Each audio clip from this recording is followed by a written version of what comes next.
माओवाद का जो शहरी रूप है, शहरी चेहरा है, वो अभी भी अपनी जड़ पकड़ बनाए हुए है। उन्होंने बोला था कि ये जो क्रांति है जो ये अप्रैल और जनवरी में होगी जहाँ पे सबसे ज़्यादा औद्योगिकरण होगा। तो दोबारा हमें फिर से एनजीओज़ के रूप में मीडिया के रूप में, एकेडमिक्स के रूप में फिर से वो सक्रियता दिखाई देने वाली है। भारत में कांग्रेस पार्टी, मार्क्सवादी पार्टी की ही भाषा बोलती तो क्या इसी नैरेटिव को अब आगे बढ़ाते हुए वो भाषाई और क्षेत्रीयता के स्तर पर भी बाँटने की कोशिश कर रहे हैं? बहुजन समाज के लोग शोषित, आदिवासी शोषित है, बाकी सब लोग शोषित है। जो शाहीन बाग में पहले महिलाओं को आगे करके सीएए के विरुद्ध प्रोटेस्ट देखा गया। फेस्टिवल्स के ऊपर सवाल करें, होली में पानी का फेस्टिवल होता है। नैरेटिव वॉर का जो सबसे बड़ा युद्ध स्थल है वो क्या है? कैंपस, मीडिया या इंटरनेट?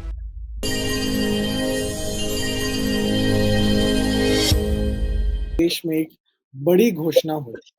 देश के केंद्रीय गृह मंत्री अमित शाह ने जैसा कि 2 वर्ष पहले ही कहा था कि 31 मार्च 2026 के बाद देश से सशस्त्र माओवाद खत्म हो जाएगा। तो उसी घोषणा, उसी जो अपनी जो एक संकल्प था और जो एक उसे पूरा करते हुए 2026 के 31 मार्च को हमने देखा कि देश भर से नक्सलवाद जो सशस्त्र माओवाद है, उसकी मुक्ति की कहानी हमें सामने आई। सशस्त्र माओवाद से मुक्त होता हुआ देश हमें दिखाई दिया। बस्तर से लेकर देश के तमाम वो हिस्से जो नक्सलवाद से घिरे थे, उससे प्रभावित थे और वो आतंक का दंश झेल रहे थे, वो उससे मुक्त हो गए। लेकिन इन सब के बीच जो नक्सलवाद का शहरी नेटवर्क है, जो अर्बन नक्सलवाद है, जो शहरी माओवाद का जो पूरा नेक्सस है, वो अभी भी अपनी जड़ों को बनाए रखा है। और इन्हीं जड़ों को समझने के लिए, उनके नेक्सस को समझने के लिए, उनके नेटवर्क को समझने के लिए आवश्यक है ऐसे विद्वान, ऐसे लोग जो उस पर ना सिर्फ गहन अध्ययन कर रहे हैं बल्कि समाज को जागरूक भी कर रहे हैं। ऐसे ही एक विद्वान, ऐसे ही एक और ऐसे ही समाज को जागरूक करने वाले व्यक्ति आज हमारे साथ हैं, जिनका नाम है श्री अभिजीत जोग जी। अभिजीत जी, आपका बहुत-बहुत स्वागत है द नैरेटिव के प्लेटफ़ॉर्म पर। ब्रांडिंग, मार्केटिंग, मीडिया और प्रोडक्शन के लाइन से होते हुए आपने अर्बन नक्सल या वोकिज़्म या जो कल्चरल मार्क्सिज़्म और जो मार्क्सवाद का जो शहरी रूप है और भारत में कैसे ये अंदर से समाज को खोखला कर रहा है, उस पर आपने जो किताब लिखी टर्माइट्स, वो किताब आपने जो लिखी, उसको लेकर काफ़ी चर्चा मैंने सोशल मीडिया में भी देखी, मीडिया में भी देखी, लोगों के बीच भी देखी। वो किताब कहीं न कहीं लोगों को जागरूक कर रही है। इसीलिए मुझे लगता है कि वो जो 31 मार्च 2026 के बाद की जो कहानी है, वो टर्माइट्स की कहानी से मिलती है और टर्माइट्स को समझना उस 31 मार्च के बाद की कहानी को समझना होगा। तो मेरा प्रश्न वहीं से मैं शुरू करता हूँ कि जो आपकी पुस्तक इस वोकिज़्म को, सो कॉल्ड फेमिनिज़्म को, कल्चरल मार्क्सिज़्म को शहरी नेटवर्क जो माओवाद का है, उसको उस पूरे नेक्सस को दिखाती है। तो जब हम 31 मार्च 2026 के बाद सशस्त्र माओवाद के खत्म होने की बात करते हैं, तो क्या जो माओवाद का जो शहरी रूप है, शहरी चेहरा है, वो अभी भी अपनी जड़ पकड़ बनाए हुए है और वो कैसे अभी भी पूरी तरह से काम कर रहा है? उस पर थोड़ा विस्तार से हम जानना चाहेंगे। तो अमित शाह जी ने जो घोषणा की थी कि जंगल में जो माओवाद चल रहा था भारत में, वो हम खत्म करेंगे और वो उन्होंने खत्म किया। तो अमित शाह जी की, हमारे भारत सरकार की और सुरक्षा बलों की हमें सराहना करनी चाहिए, उनका अभिनंदन करना चाहिए, क्योंकि ये बहुत ही कठिन काम था। लेकिन जैसा आपने बिल्कुल सही बताया कि ये माओवाद खत्म हुआ, इसका मतलब शहरी माओवाद खत्म हुआ या वामपंथी विचार खत्म हुआ, ऐसा हम नहीं बोल सकते, क्योंकि ये तो अलग-अलग मार्क्सवाद के रूप है, वामपंथ के तो अलग-अलग रूप। ये क्यों अलग है, ये कैसे अलग बन गए, इसका मैं थोड़ा-सा आपको विस्तार से बताऊँगा। इसके लिए पहले आपको ये समझना पड़ेगा कि वामपंथ का मूल विचार क्या है? तो बिल्कुल संक्षेप में अगर हम देखें, तो मार्क्सिज्म या वामपंथ ये कहता है कि समाज को अलग-अलग गुटों में विभाजित करो। एक गुट को बोलो ये शोषक है, दूसरे को बोलो ये शोषित है, इन गुटों में हमेशा संघर्ष भड़कते रहना चाहिए। इस संघर्ष से अराजकता पैदा हो, अराजकता से हिंसा और हिंसा से विध्वंस। क्योंकि ये वो चाहते हैं कि जो मानवीय सभ्यता है, जो हजारों वर्षों से बनी हुई है, उस मानवीय सभ्यता को ही हम खत्म करना चाहते हैं। ये कहना है कि जब तक सभ्यता की व्यवस्था खत्म नहीं होगी, तब तक एक नया मानव का एक नई व्यवस्था का आप निर्माण नहीं कर सकते। तो ये एक नया मानव का निर्माण है, नई व्यवस्था का निर्माण, ये सुनने में बहुत अच्छा लगता है, लेकिन आज तक कभी भी हमें मौका मिला तो मैंने किसी भी नई चीज का निर्माण करने की क्षमता आज तक कभी नहीं दिखाई। उनके शासन से केवल और केवल हिंसा, अराजक और विध्वंस यही पैदा हुए। इसलिए ये बोलते क्या है, इसलिए ये करते क्या है, इसकी तरफ ध्यान देना बहुत जरूरी है। तो ये जो है संघर्ष, इनके विचार का मूल आधार है। ये कलावादी लोग हैं सामने से। तो ये संघर्ष का जो आधार होता है, वो आधार या संघर्ष बिंदु हम जिसे बोल सकते हैं, ये जो कार्ल मार्क्स का मार्क्सिज्म है, जिसे क्लासिकल मार्क्सिज्म बोलते हैं, उसमें उन्होंने आधार रखा था आर्थिक आधार के रूप। मतलब वो कहते थे कि पूंजीपति बनाम मजदूर के बीच में संघर्ष हो गया और ये बंदूक की नली से निकलने वाली रक्तरंजित क्रांति होगी, सारी दुनिया के मजदूर एक हो जाएंगे और पूंजीवाद को खत्म कर देंगे। तो ये उनका कहना था। लेकिन इस तरह से कोई भी बात दुनिया में हुई थी जो मार्क्स ने बोला था कि ये बातें होंगी तो सारी दुनिया के मजदूर वो एक हो जाएंगे, तो ऐसा कुछ भी नहीं हुआ। उन्होंने बोला था कि सारे देशों के जो बॉर्डर्स है वो खत्म कोलैप्स हो जाएंगे, वो भी नहीं हुआ। उन्होंने बोला था कि ये जो क्रांति है मजदूरों की, ये इंग्लैंड और जर्मनी में होगी, जहाँ पे सबसे ज्यादा औद्योगिकरण हुआ, उस जमाने में वहीं पे सबसे ज्यादा औद्योगिकरण, वो भी नहीं हुआ। तो एक बार जब उनकी बातें गलत साबित होने लगी तो एक कुछ कंफ्यूजन सा पैदा हो गया वामपंथ के खेमे में, और उन्होंने एक नया सिद्धांत रखा कि पाश्चात्य दुनिया के जो मजदूर है, जो शोषित लोग हैं, वो कम्युनिस्ट क्रांति के लिए तैयार नहीं होते, उसकी तरफ आकर्षित नहीं होते, क्योंकि वो पाश्चात्य सभ्यता को, संस्कृति को अपनी संस्कृति मानते। और जी, फिर उन्होंने लगा कि जब तक हम संस्कृति को खत्म नहीं करेंगे, कल्चर को खत्म नहीं करेंगे, तब तक ये शोषित लोग कम्युनिज्म का स्वीकार नहीं करेंगे। तो फिर उन्होंने संघर्ष का जो संघर्ष बिंदु था, वो आर्थिक आधार से सांस्कृतिक आधार पर हो गई।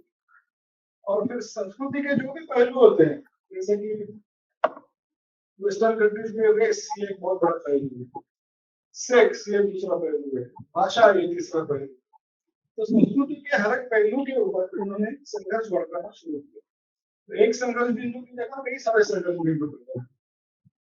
तो जब हालांकि क्योंकि ये संस्कृति को खत्म करने वाली क्रांति है, इसे कल्चरल मार्क्सिज्म या सांस्कृतिक मार्क्सवाद के नाम से जाना। और इन्होंने ये भी कहा कि ये बंदूक से निकलने वाली रक्तरंजित क्रांति नहीं, तो हम इन देशों की जो संस्थाएं हैं, इन संस्थाओं में अंदर घुस जाएंगे और उनको अंदर से इतना खोखला कर देंगे, इतना कमजोर कर देंगे कि एक दिन ये सारी संस्थाएं कोलैप्स हो जाएंगी, उसके साथ ये सभ्यता भी कोलैप्स हो जाएगी, ये संस्कृति भी कोलैप्स हो जाएगी। तो ये उन्होंने विचार रखा। तो हम अगर भारत के परिप्रेक्ष्य में देखेंगे तो जंगलों में जो मार्क्सवाद चल रहा था, माओवाद चल रहा था, उसको हम क्लासिकल मार्क्सिज्म का रास्ता बोल सकते हैं, कि वो बंदूक से निकलने वाली रक्तरंजित क्रांति के माध्यम से वो करना चाहिए। और शहरों में जिसे आज हम अर्बन नक्सल बोलते हैं, ये है कल्चरल मार्क्सिज्म का, क्योंकि इन्होंने सारी संस्थाओं में वो अंदर घुस गए। तो उन्होंने लिख के रखा है, बोल के रखा है कि हम कौन सी संस्थाओं में घुसेंगे। तो दो तरह की संस्थाओं में उन्होंने बोला था कि हम अंदर घुस जाएंगे। एक पहला जो क्लास है वो है जो संस्थाएं मानवीय मन के ऊपर प्रभाव डालती है, उन्होंने बोला कि हम उसमें घुस जाएंगे तो उनको अंदर से कैप्चर कर लेंगे। तो ये कौन सी संस्था है? पहली है एजुकेशन, कि मानवीय मन के ऊपर प्रभाव डालने वाली सबसे बड़ी अगर कोई इंस्टीट्यूशन है वो है एजुकेशन। तो एजुकेशन हम पूरी दुनिया में कहीं भी देखेंगे तो यूनिवर्सिटीज में हमेशा वामपंथ का प्रभाव होता है, क्योंकि ये अपने आप नहीं हुआ, ये उन्होंने सोची समझी साजिश के तहत उन्होंने ये पूरा क्षेत्र जो है एजुकेशन कैप्चर किया। दूसरी संस्था है मीडिया। मीडिया का भी बहुत बड़ा प्रभाव अपने मन के ऊपर, हमारे व्यवहार के ऊपर होता है। मीडिया को भी उन्होंने कैप्चर कर लिया। और तीसरा है एंटरटेनमेंट। अगर आप देखेंगे तो हॉलीवुड लीजिए, बॉलीवुड लीजिए, वामपंथ का बहुत बोलबाला वहाँ पे रहता है। मुझे उनका बहुत बड़ा प्रभाव इसके ऊपर। मेरा अगला प्रश्न इसी में ही आने वाला था कि जी। जिस तरह से हमने पहले भी देखा है कि जो आर्म्ड जो इनका विंग है, सशस्त्र जो इनका समूह है, वो जब भी कमज़ोर होता है क्योंकि आज अभी तो ठीक है ये अपने डेड एंड पे आ गया है, लेकिन इससे पहले भी वो कई बार कमज़ोर हो चुका है। तो ये जब भी कमज़ोर होता है हमें एकेडमिक्स से, हमें मीडिया से, एनजीओ से साहित्यकारों से, लेखकों से, वहाँ से कुछ नए तरह की एक्टिविटी दिखाई देती है और काफ़ी ज़्यादा सक्रियता दिखाई देती है। तो क्या अब जो आने वाला समय है और जो चूँकि अब ये सशस्त्र जो माओवाद है वो लगभग डेड एंड पे आ गया है, तो दोबारा हमें फिर से एनजीओज़ के रूप में मीडिया के रूप में, एकेडमिक्स के रूप में फिर से वो सक्रियता दिखाई देने वाली है? बिल्कुल देने वाली है, क्योंकि ये आप उनके स्लीपर सेल्स है, ऐसा हम बोल सकते हैं। तो जब उनका उनका ऐसा लगने लगता है कि इनकी अभी हार हो रही है, तो ये कुछ जी। ना कुछ तरीके से उसको वापस जीवित करने की कोशिश करते हैं। जो मैं संस्थाओं के बारे में बोल रहा था, तो एक तो था मानवीय मन के ऊपर प्रभाव डालने वाली संस्था है। दूसरा एक गुट है संस्थाओं का, जिसके ऊपर भी वे कब्जा करना चाहते हैं। वो है पॉलिसीज के ऊपर प्रभाव डालने वाली संस्था, जो पॉलिसीज डिसाइड करती है। उन्होंने बोला था कि मार्क्सवाद के रूप में, मार्क्सवादी पार्टी के रूप में हमारे तरफ कोई आकर्षित नहीं है। उस हर देश की एक कम से कम पॉलिटिकल पार्टी हमारे कब्जे में होनी चाहिए। तो आप देखेंगे तो अमेरिका में डेमोक्रेटिक पार्टी करीब करीब मार्क्सवादी पार्टी की ही भाषा आजकल बोल रही है। भारत में कांग्रेस पार्टी मार्क्सवादी पार्टी की ही भाषा बोल रही है। कांग्रेस हमेशा लेफ्ट ऑफ सेंटर पार्टी थी, लेकिन अभी एक्सट्रीम लेफ्ट पार्टी बन गई। तो ये पॉलिटिकल कंट्रोल भी किसी पार्टी के माध्यम से लेने की कोशिश करते हैं।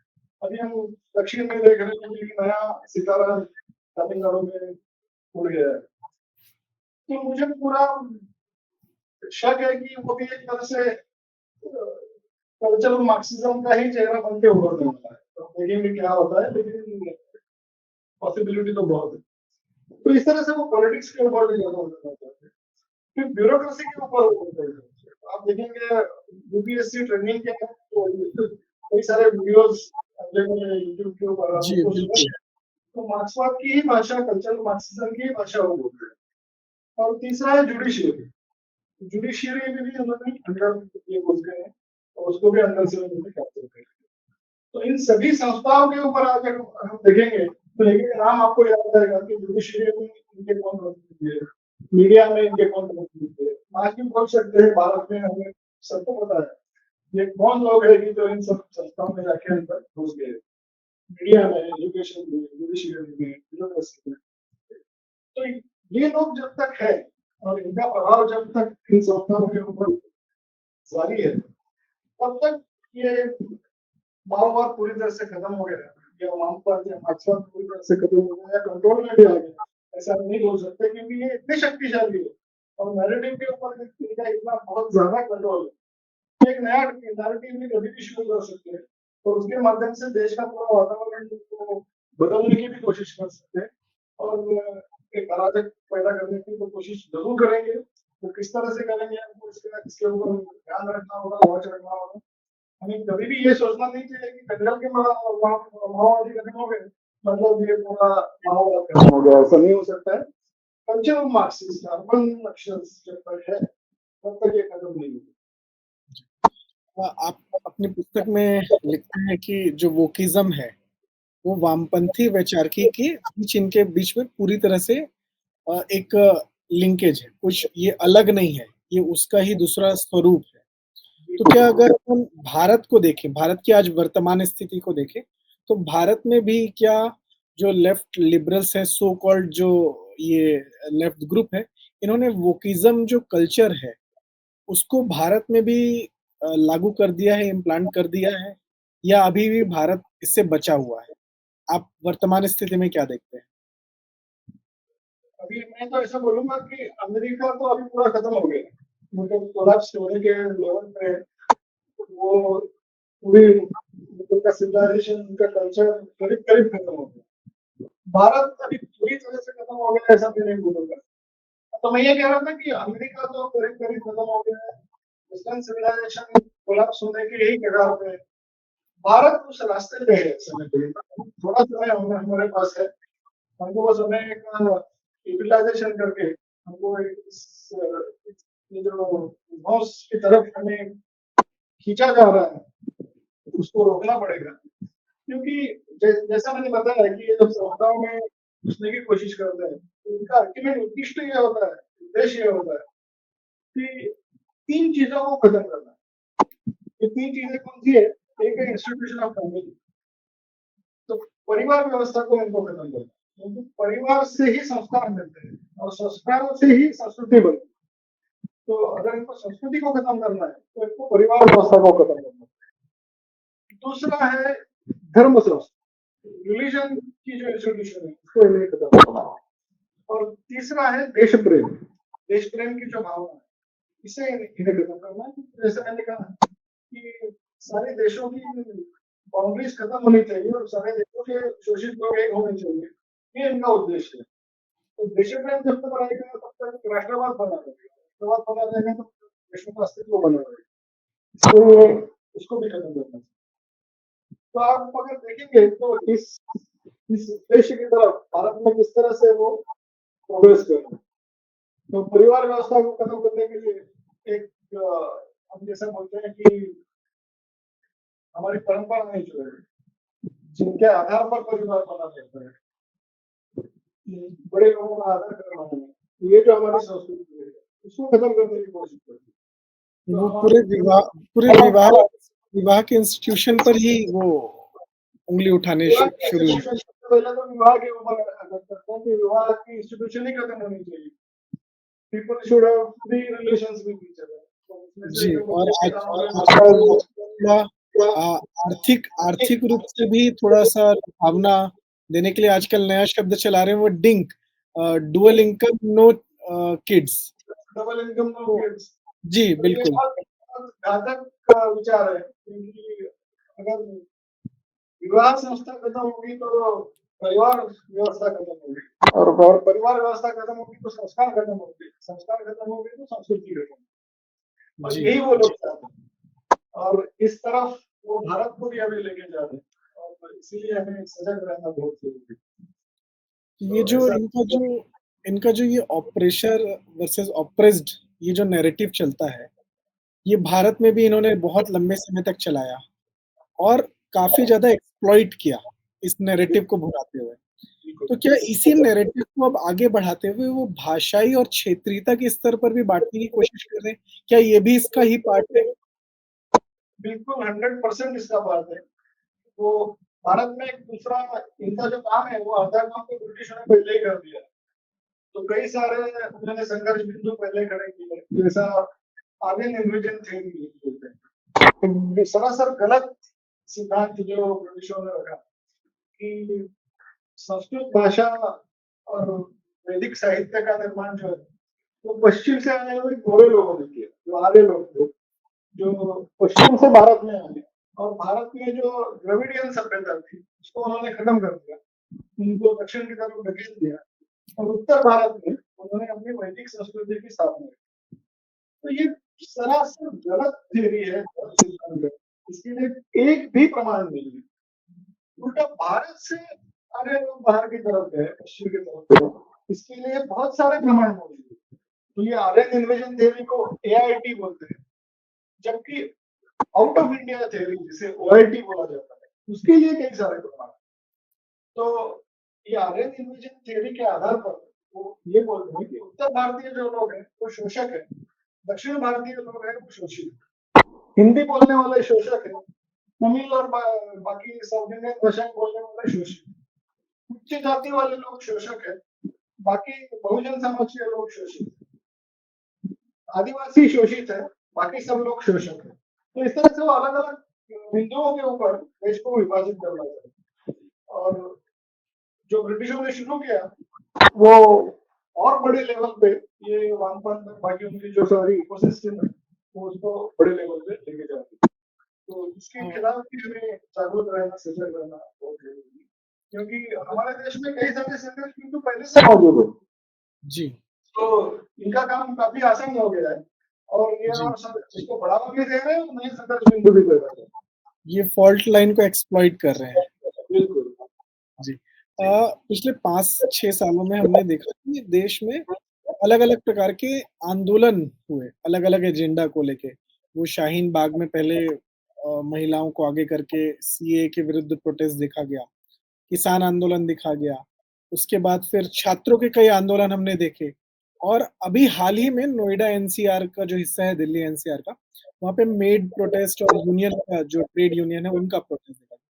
तो क्या ये जो अलग-अलग जो ग्रुप्स हैं समाज के, चाहे वो स्टूडेंट्स हों, चाहे वो वर्कर्स हों, चाहे प्रोफेशनल्स हों, चाहे वो कोई कम्युनिटी हो या किसान हो, ऐसे अलग-अलग ग्रुप्स को इश्यू बेस्ड रेडिकलाइज़ेशन जो हो रहा है, अलग-अलग प्रोटेस्ट के नाम पे, वो उस पूरी चीज़ को आप कैसे डिकोड करते हैं?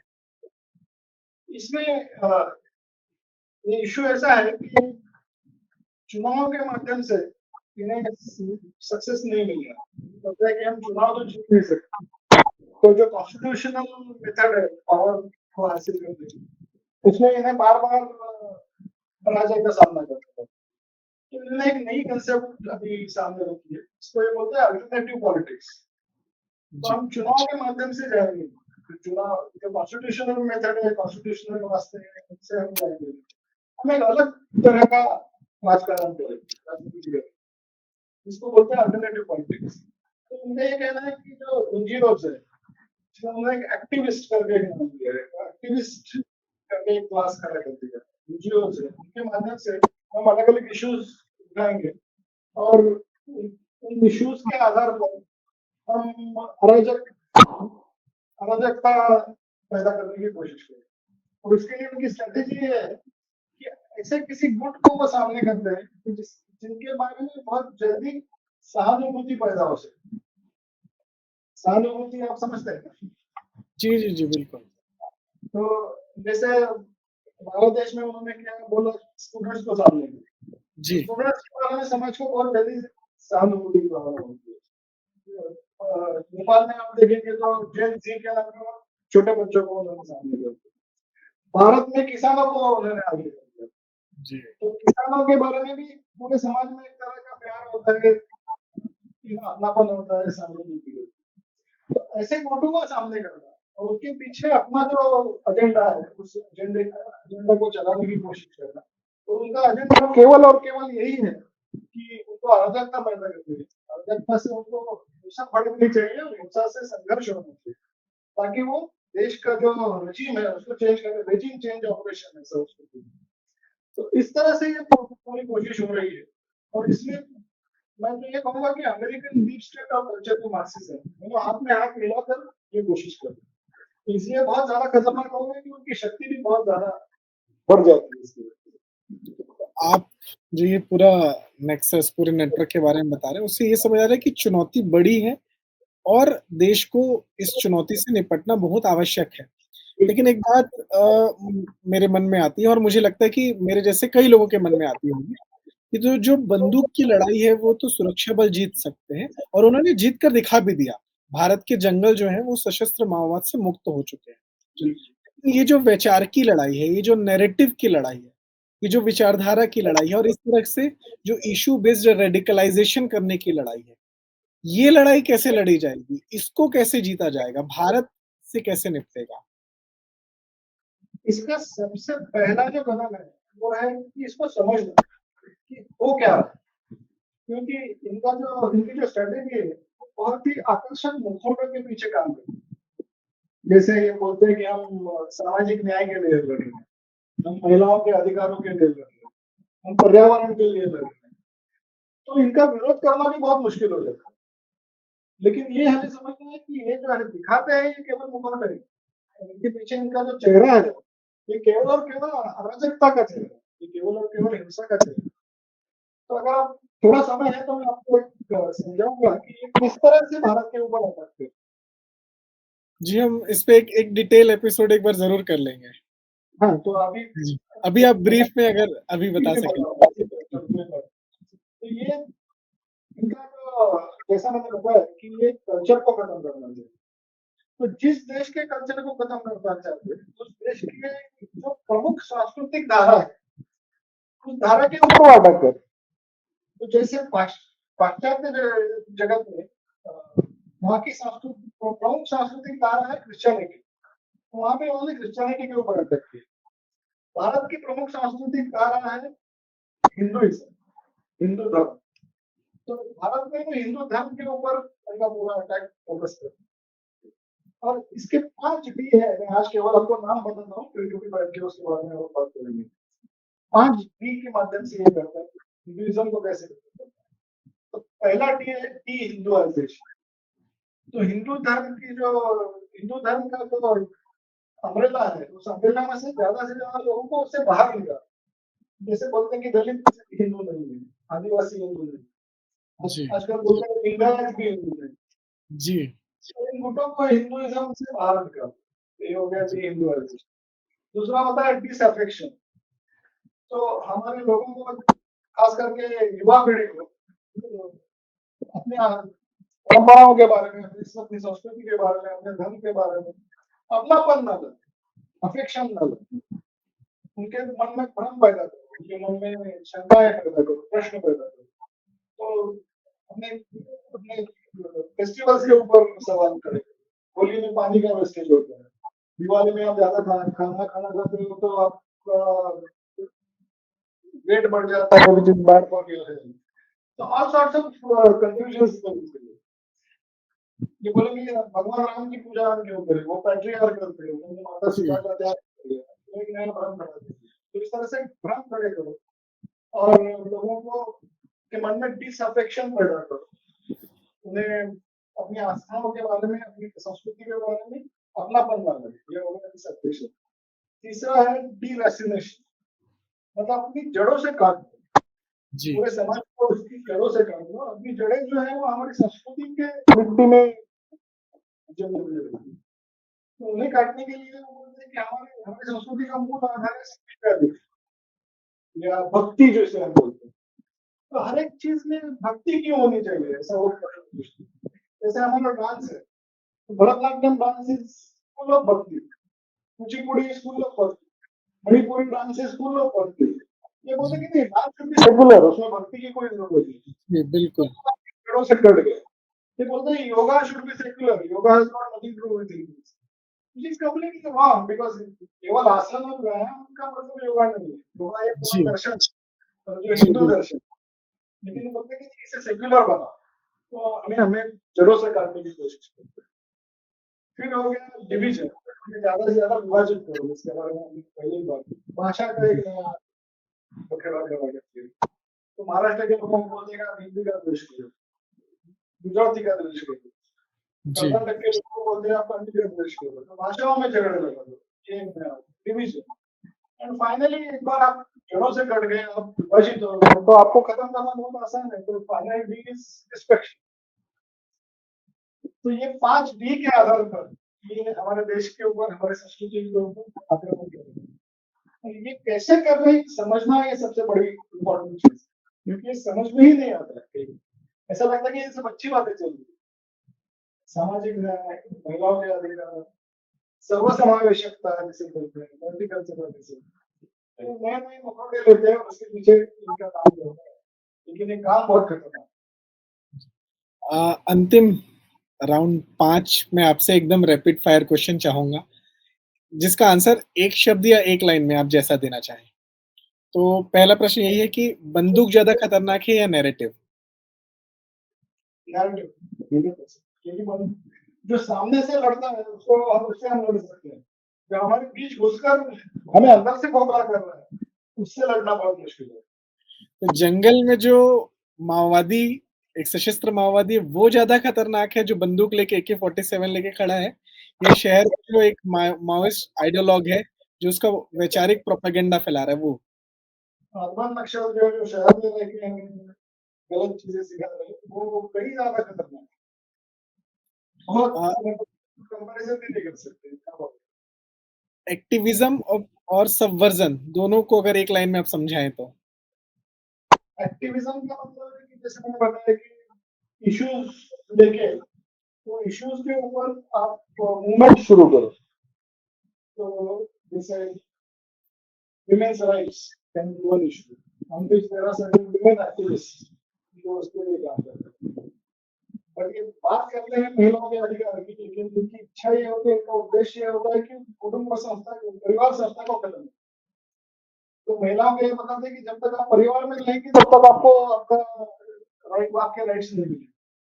तो उससे बाहर निकले। ये हो गया एक्टिविज्म। दूसरा क्या बोला आपने? Subversion. Subversion is a larger term, अलग-अलग तरीके से जैसा मैंने बताया कि समाज के अंदर घुस के, इन संस्थाओं में घुस के, उनको अंदर से खोखला करना ही सबवर्जन। तो भारत अभी ये नैरेटिव और जीत रहा है या नहीं जीत रहा है? मेरे ख्याल से ये कहना मुश्किल है, लेकिन अवेयरनेस बढ़ रहा है ऐसा मुझे लगता है। एक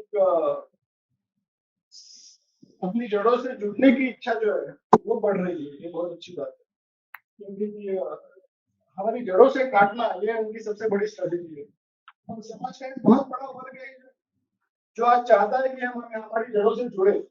तो going back to our roots जिसे हम बोलते हैं, इसका एक अवेयरनेस बढ़ रहा है। तो ये टक्कर अच्छा चल रहा है, लेकिन अगर यही ट्रेंड रहेगा तो हम जीत जाएंगे ऐसा मुझे लगता है।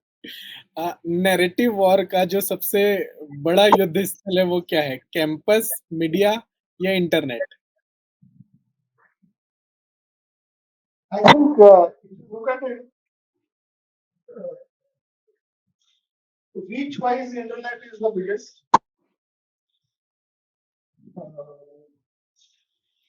and impact wise I think campus is the biggest क्योंकि इंटरनेट में मैं सोशल मीडिया भी पकड़ रहा हूँ, इसलिए मैं बाकी मीडिया की बात नहीं कर रहा हूँ। आजकल बाकी मीडिया जो है उसमें इतना प्रभाव नहीं रहा है उसका, मतलब पहले जितने प्रभावी थे। Social media has become most important. तो social media I am including in internet, तो that is why I am saying उसका रीच बहुत ज्यादा है, लेकिन लास्टिंग इम्पैक्ट हम जिसे बोलते हैं कि एक बार दिलो दिमाग में बैठ गया तो वहां से निकालना बहुत मुश्किल हो जाता है। उस तरह का इम्पैक्ट कैंपस में होगा, इसलिए campus again is becomes very very important. बहुत-बहुत धन्यवाद अभिजीत जी, आपने मतलब बहुत विस्तार से और बहुत ब्रीफ में भी, मतलब मैं कहूँ कि बहुत डीप थॉट्स को बहुत ब्रीफली हम सभी को समझाया और मुझे लगता है कि मेरे साथ-साथ जो जितने भी लोग इस वीडियो को देख रहे हैं, उन सबके लिए बहुत कुछ नई चीज़ों को समझने का मौका मिला होगा और हम सभी जिन घटनाओं को लेकर, जिन एक्टिविटीज़ को लेकर और जिन एक्टिविज़्म को लेकर कन्फ्यूज़ रहते हैं, कि ये क्यों हो रहा है, इसके पीछे क्या है? बहुत सारी चीज़ों की क्लैरिटी आज हमें मिली होगी। बहुत धन्यवाद आपका, आपने द नैरेटिव में समय दिया, चीज़ों को एक्सप्लेन किया, हमें समझाया, उत्तर दिए और मुझे लगता है कि सिर्फ़ मेरे ही नहीं, हमारे दर्शकों के भी काफ़ी ऐसे प्रश्न हैं जो बचे हुए हैं और काफ़ी ऐसे विषय हैं जिनको एक्सप्लेन करना अभी भी बाकी है। तो हमें आशा है कि आप भविष्य में फिर से हमारे साथ दोबारा जुड़ेंगे और इस बहुत अच्छी चर्चा के लिए, बहुत अच्छे एक्सप्लेनेशन के लिए एक बार फिर से आपका बहुत धन्यवाद। ऐसे ही एक्सक्लूसिव रहूंगा कि मेरा यही ऑब्जेक्टिव है, यही ध्येय है। मैं बोलता हूँ कि ज्यादा से ज्यादा लोगों तक ये विचार मैं लेके जाऊँ और उनको सजग करो, उनको जागरूक करो। तो आप कभी भी मौका देंगे मैं जरूर आता हूँ। जी, बिल्कुल। ऐसी एक्सक्लूसिव वीडियोज़, ऐसी एक्सक्लूसिव पॉडकास्ट, इंटरव्यूज़ और इंटरेस्टिंग टॉपिक्स पर सारी चर्चाओं को देखने के लिए आप द नैरेटिव को सब्सक्राइब करें, बेल आइकन को दबाएँ और द नैरेटिव के जो व्हाट्सएप चैनल है, व्हाट्सएप ग्रुप है, उससे भी जुड़ें ताकि आपको रेगुलर अपडेट्स मिलते रहें। थैंक यू, धन्यवाद।